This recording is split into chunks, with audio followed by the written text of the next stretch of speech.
As climate change rapidly advances, many Middle Eastern states are aiming to make the transition from carbon-based economies to alternatives that attract people from around the world, for tourism, business, work or to live. One such example is a development known as Neom, to be built in Saudi Arabia. A key part of the plan is the Line, a $725 billion futuristic city designed to house 9 million residents. It comprises a mirrored, wall-like structure 200 meters wide and 500 meters tall. To be built in Saudi Arabia's northwestern Tabuk province, the project will extend 170 kilometers inland from the Red Sea across the coastal desert, mountain, and upper valley landscapes. Welcome to this luxury channel. Watch the full video to learn more about the luxury mega project in Saudi Arabia. The Line introduction. Located within Neom in the northwest of Saudi Arabia, the Line is a linear city that will be built on a footprint of just 34 square kilometers. The city intends to eventually accommodate over 9 million people.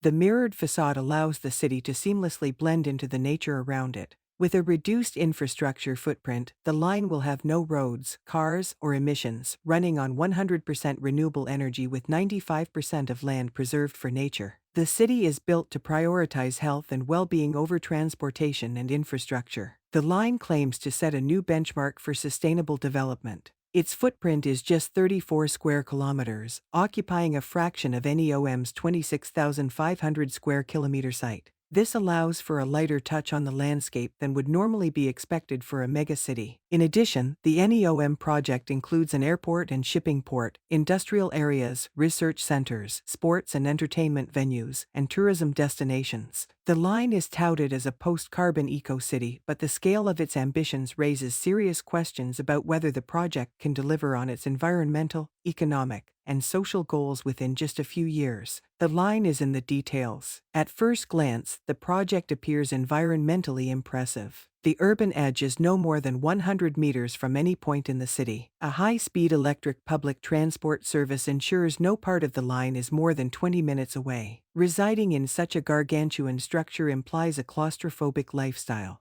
But, in theory, each resident would enjoy an average of 1,000 cubic meters of urban volume. That's much more generous than most dense city living environments. Unfortunately, as in many high-density, high-rise buildings, a sophisticated vertical transportation system would be needed. The structure is equivalent to a conventional 125-story skyscraper. The project costs also seem modest at US $55,000 per resident. Let's say this is achievable in a country with much lower employment costs than in developed economies and only relates to infrastructure. Even then, it remains to be seen how ultra-high-speed transit and cutting-edge infrastructure and services within the most massive building ever constructed can be cost-effective. The linear design underpinning the Line is not a new idea. The Spanish urban planner Arturo Soria y Mata developed a linear city concept in 1882. This concept allowed great efficiencies in infrastructure by incorporating it along a narrow, linear urban corridor. A key plank of the design was to ruralize the city and urbanize the countryside.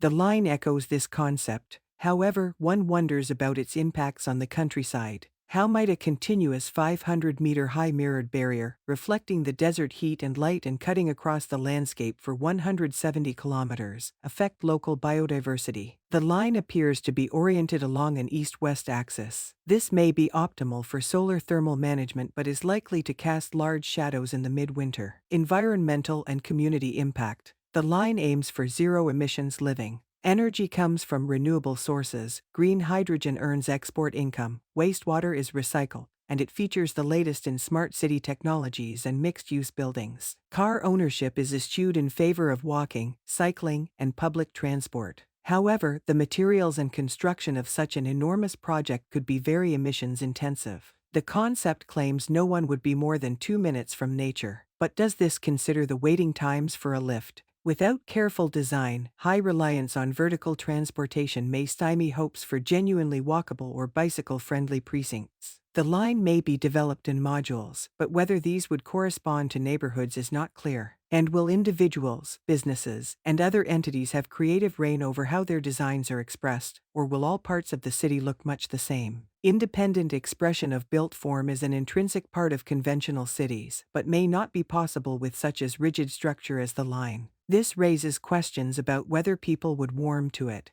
Creating and maintaining a vision. The line was to be completed by 2025 in a desire to revolutionize urban living. With construction yet to begin in earnest, it remains to be seen whether such a complex megacity can be completed so soon. The line promises to have human experience at its heart, that there will be progressive laws and that healthcare will facilitate individual empowerment. But maintaining this vision may be difficult as new migrants bring their own values. A nation-building project. The line appears to be a massive exercise in nation building. Its planned 9 million population represents a 25% increase from Saudi Arabia's current population of 35 million people. The marketing focus of the line is on environmental sustainability, technology, luxury and professional lifestyles, innovation, and a strategic location. This suggests its planners and designers intend to produce a novel and exemplary urban development that will rapidly transition Saudi Arabia to a post-carbon future. All the elements are there to do that.